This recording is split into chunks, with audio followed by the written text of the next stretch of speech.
Hey guys, thank you for clicking on my video and thanks to my returning subscribers. I really hope you enjoy what I have in store today because I have enjoyed making this video a lot. So today I want to talk about 5 things I wish I had known before starting my musical theater degree. For those of you who don't know, I'm currently a musical theater major and I'm starting my senior year this summer. I was the first person in my family to ever pursue something that was in the performing arts, and therefore I had very little guidance when I started this type of program. This video isn't going to include tips such as get a day job. I want to focus on topics that I've never heard anybody talk about. I think these topics are something that actually should be talked about because a couple of them are very stigmatized and people are shamed for having these feelings. Without further ado, let's begin. Number 1, everybody starts at different levels.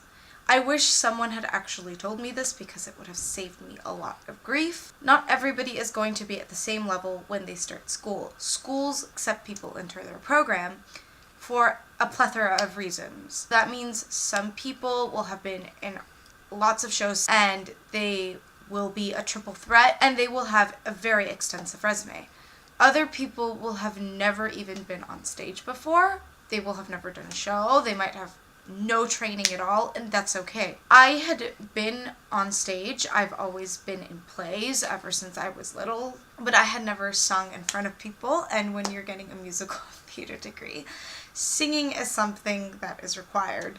So I would get up on stage every day for a semester, and I would start bawling my eyes out every time I had to sing because I hated the sound of my own voice. The biggest thing that you have to remember is that you aren't any less because your resume isn't as extensive as somebody else's. We're all here to learn. We all have room to grow. It doesn't matter if you're the best or what you perceive as the worst in class. Everybody's going to grow. Don't think you're less than anybody else. You're just as important and you're just as talented. Number 2, hard work is everything. I'm going to be extremely blunt here. If you don't work hard, you're never going to grow. That's just in life, and that really applies to musical theater as well. What I like to do is come an hour early before my first class starts, and if I have more time, I'll come 2 hours early because I'm that kind of person. And I'll just run through my material. I will warm up, I will work on my technique, I will run my monologues, I will do my songs, I will work on my choreography that I may be struggling with. I cannot stress this to you enough. Rehearsal is so important. I think a lot of people underestimate the importance of rehearsal, but that's where you grow. Of course, you're learning things in your classes, and that's great, and you should soak up all the information, but really, rehearsal is where you grow. Let's say you're doing a scene from Othello, that's the first thing that popped into my mind, and you do the scene in class, you get notes, you never rehearse, you get up there again, you perform it, it's going to be extremely obvious that you haven't worked on it. I've seen it happen before. If you love your craft, you're going to dedicate time to it. There is such a difference between somebody who has done the bare bone minimum and somebody who has gone above and beyond, and you can always tell the difference. Talent will get you far, but hard work will get you a lot further. I can also not stress this enough. Show up for your partners, please. I took a duets class, and my favorite duet was with a partner who not only put in the bare amount of rehearsal time, they went above and beyond. But this person communicated with me, they put in 100%, and I loved the duet. I mean, it didn't hurt that I was doing it from one of my favorite shows, but talent will get you far, but a combination of talent and hard work will help you succeed. Number 3, not getting cast is not a reflection of your talent. This is something I need to work on. There is no feeling quite like seeing a cast list go up and not seeing your name on it. It's a horrible feeling, your stomach drops, you think it's the end of the world. I remember one time I made it all the way to final callbacks. I made it past the dance call, I got to sing in front of the director, I was so ready for that cast list to go up. I saw the cast list go up. I was one of the 4 people that had been cut. And at first it was like, oh my god, I did horrible at the callback. Started crying.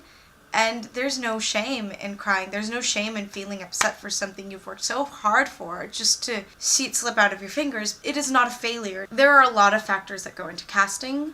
Sometimes you're just not the director's vision. For example, if I audition for Oklahoma for Lori and they want a red-haired Lori, they're going to go for the redhead and not me.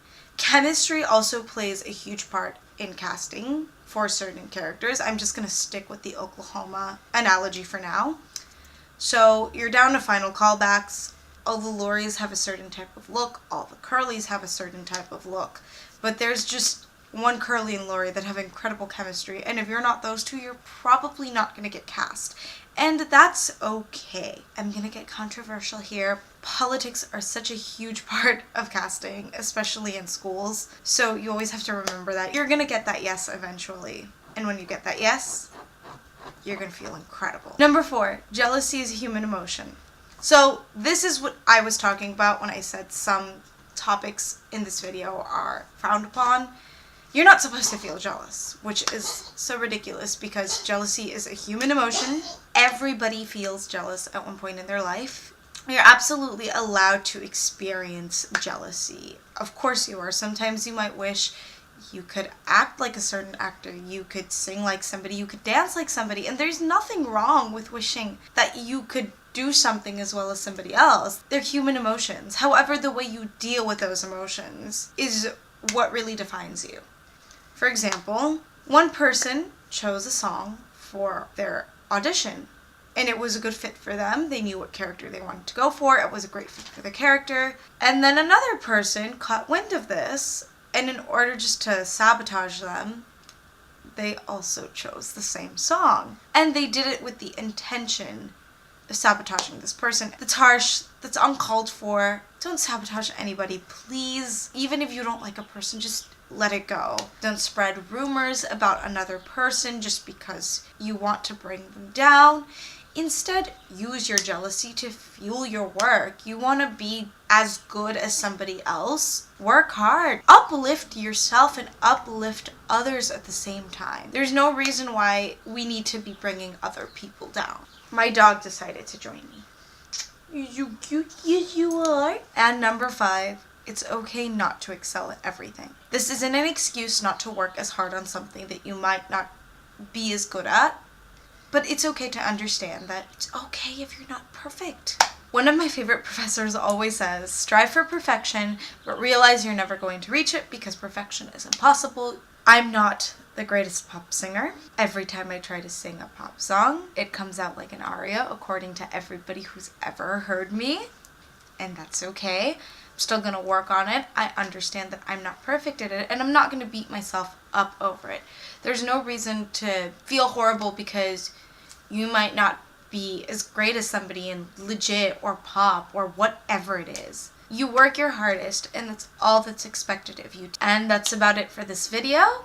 I really hope you guys enjoyed it as much as I enjoyed making it. Remember that you are enough and you are worth it. If you enjoyed this video, please give it a thumbs up and subscribe and hit the notification bell, and follow me on Instagram for updates at Polly Peachums with 2 U's. I'm so excited. I am starting on a series next week all about character types, and I really hope you guys come back. Thank you so much.